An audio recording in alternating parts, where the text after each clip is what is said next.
After the Dragon spacecraft does arrive at the station and the hatches are open, the crews on board are going to start to unload the cargo that's inside. Now, the largest portion of that cargo is food and crew provisions, but there is science experiment hardware in there as well. We're going to find out this morning more about that cargo and other news regarding space station science from Dr. Tara Rutley, the International Space Station's Associate Program Scientist. Got it. Associate Program Scientist. The only science payloads inside this spaceship are coming from a dozen groups of school kids. Tell me about the Student Spaceflight Experiment Program. Sure. How cool is that, right? I know that the students who are watching this whole SpaceX demo launch and watching their payload go must be super, super thrilled, beyond anything probably that a science fair could even do for them.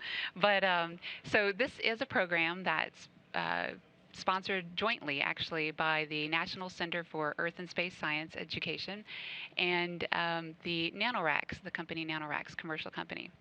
And so it's as part of a student competition, and this is the first of its kind that's going to stay on station, although this program has a history of launching I think two previous student investigations on a NanoRacks module on the shuttle missions. So what NanoRacks is, it's a small laboratory, basically a very mini laboratory that can get launched to station and can live on station, and you basically plug and play these experiments, and they can do their thing while they're up in microgravity.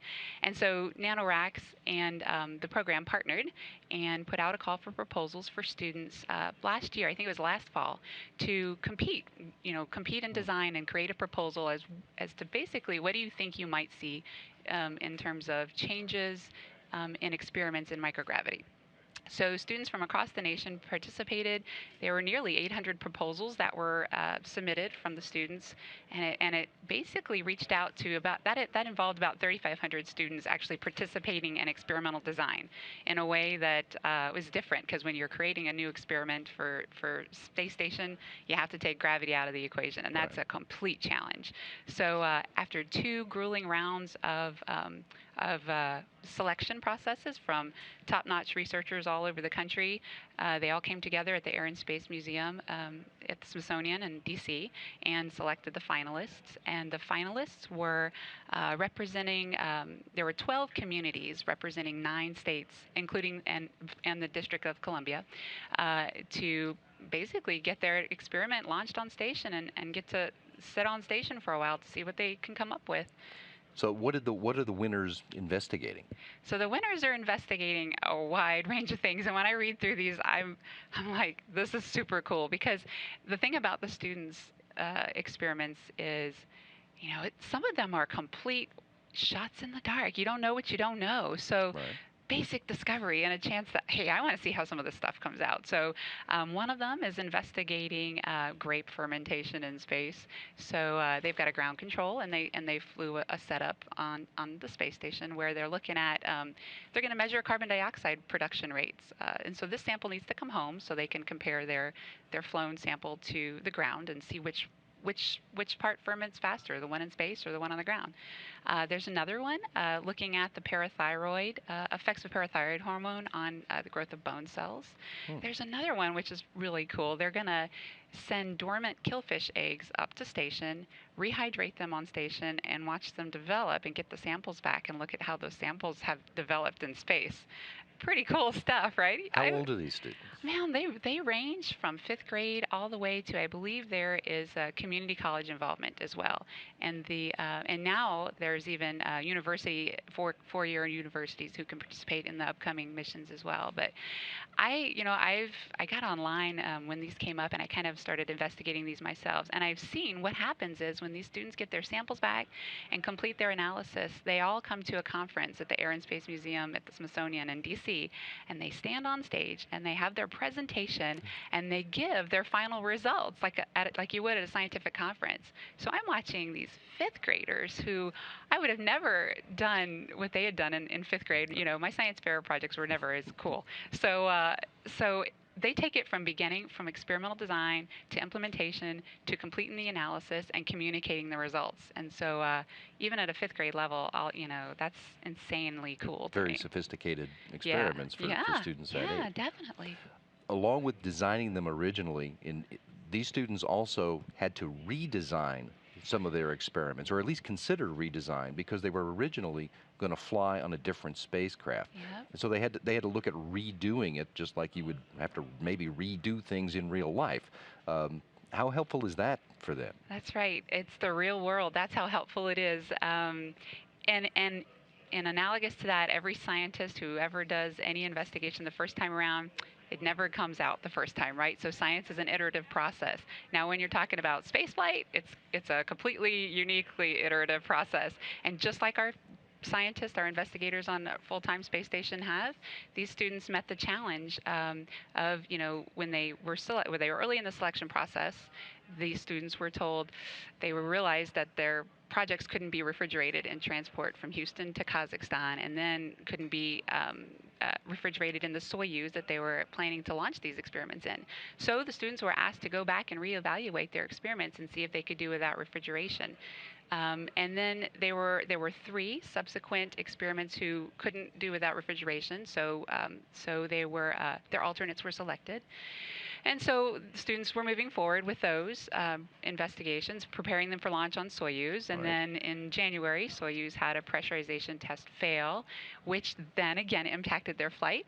And as a result of all that, NASA moved this investigational payload to the historic, now SpaceX demo launch, which is really cool because it provides cold stowage capability. So not only did the alternates get to fly, the three alternates, but the original three that needed refrigeration also got to fly. So now instead of 12 experiments going up, we have 15, and so everyone's satisfied, and the students get to participate in a historic launch to space station and the first commercial cargo vehicle to dock from the U.S. So. Do all of them come back? Do they all have to have samples that have to come back to be examined? Not all of them need to come back to have samples.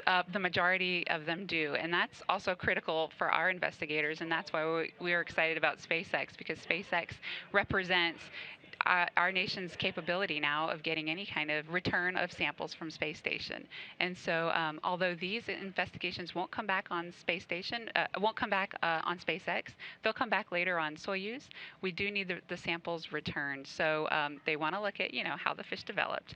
The returns capabilities, the return requirements, I should say, of these experiments don't require refrigeration. So they are going to come back on a Soyuz. But in general, SpaceX, in terms of science, we're excited because those that will require cold storage capabilities. We'll get that in the future. There will be other kids in the future that'll get this opportunity? Yeah, so they just completed a second round of selection for the Mission 2, because this is called Mission 1 to station. Mission 2 is going to be launched to station in the fall, so those have been selected.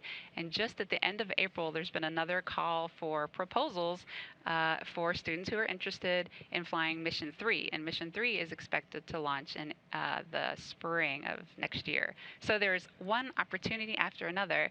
And from what I've read, this program makes it really, really, I wouldn't say easy because you still have to compete. Yeah. But if you're interested, they accept all proposals, all ideas from across the range. So nothing is off the table. And they do their best to accommodate and get you up there if you're selected. So they really, really have a serious stake in this for the students. And I can't wait to see the results that come back, frankly.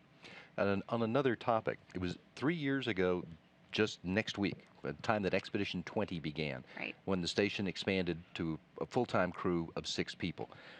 Have you seen a significant change in the amount of science work that crew members are getting through since the crew size has doubled? Yes, a significant change. Our office is kept really, really busy. I've been in the office for 3 years, right around when that point started, and I've seen the capabilities increase in the number of crew hours. In fact, if I had to couch it, I'd say a little over 2 times as much as getting done on station in terms of research from the crew. And our office is over 2 times as busy, and we're all excited. So I know I've seen it firsthand, the ramp up of the number of investigations, the quality of the investigations, the organization of the investigations, and the communication with the principal investigator. So it's been a real exciting 3 years. Is there a way to characterize the quality of that increased quantity? Yeah, everybody wants to know, what's station doing for us, and it's hard to characterize the quality because the results keep coming in different areas. So human health, Earth observation, and education, and materials improvements, and now that assembly is complete and we're facing full-time use of station. The results come in piece by piece, and we do our best to communicate them. And each one has its own value to the public. And so really, I think what we're going to look ahead towards is the next 8 years of utilization. We're in the decade of utilization. So even in that first 10 years of assembly, we did get amazing results. They're trickling in just from that first 10 years, even though we were busy with assembly. And it's just like Apollo. We're still seeing results from Apollo. It's so hard to characterize all of that. They're just still coming in. We are in our office definitely get a grasp of all the super cool results that keep coming in, and we're busy compiling them and communicating them, and making sure the public knows how they're beneficial to them as well.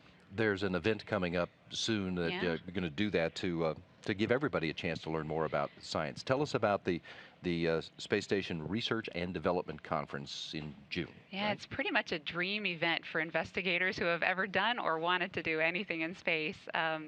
It is a conference that'll be June 26th through the 28th in Denver, co-sponsored by CASIS, the National Laboratory Management Office, and the American Astronautical Society. And it's the first ever conference where we'll pull together all of the major principal investigators involved in major results on space station, not just to say, look what I did, look what benefits you, although certainly we want to hear the benefits, but also to share lessons learned, right? In science, you really want to be able to talk about what worked and what didn't work. And in space, there's a lot that doesn't work, and we want to be able to communicate that. We'll also have an opportunity in that meeting to bring on potential new investigators. So if you're a new investigator, you're thinking about doing something on space station, there are workshops that are going to be held there to tell you how to do it. So it's going to be a pretty busy, amazing, wonderfully learning experience at this conference. So I think if you're interested, you should definitely get out there. That's late June in Denver. Yes. Is there a website where people who are interested can? Yes, I believe it's www.astronautical.org. And then if you're interested in getting your student experiment up as part of the SSEP program, you should go to, let's see if I get this right, ssep.ncesse.org. And if you missed that, if you Google SSEP, it's the first thing that pops up at the top of your search list. So. Sure, you could go to nasa.gov and go to Space Station in the Science section. That's right. And find the addresses Always as well. come visit us in the Science section. We're there, Okay. yes. Tara, thanks very much. Thank you. Dr. Tara Rutley is the International Space Station's Associate Program Scientist.